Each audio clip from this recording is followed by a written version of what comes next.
Welcome back to another My Friggin Movie Review. Today I'm talking about Maxxxine. This is the third film in director Ty West's horror series starring Mia Goth.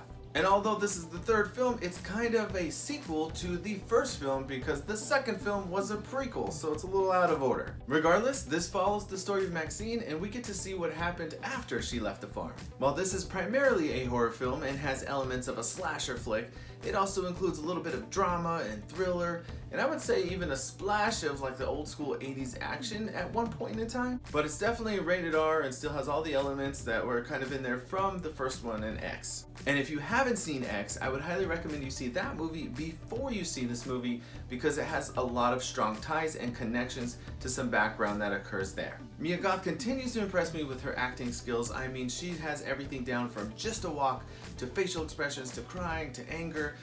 She has it all. And it was really nostalgic to go back to the 80s and get that whole vibe of what it was like in LA back in those times with the clothing and the music and just the scenery. I mean, everything was really spot on with that. Sadly, the final act didn't hit as strong as I was hoping it would, and there was some performances there that just really took me out of it. I think if they had a different casting choice for a major character at the end of the film, and then maybe just a few tweaks to the plot, it might have hit a little bit better. While that last act was a little bit lackluster, it didn't take away from the stellar performance that Mia Goth had throughout, and my overall enjoyment in trying to figure out what was going on up into the end. I'm gonna give Maxxxine 4 stars out of 5 and definitely recommend that you see this one in theater because of the mixture of like the horror slasher with also a little bit of a mystery and trying to figure out how things are done. This one's good for the theater. And horror is not really my genre, so this one is kind of one of those rarities where I not only like this one, but even the first one with X, and there's things about Pearl I liked as well. So if you decide to take a trip back to 1980s LA and check this one out,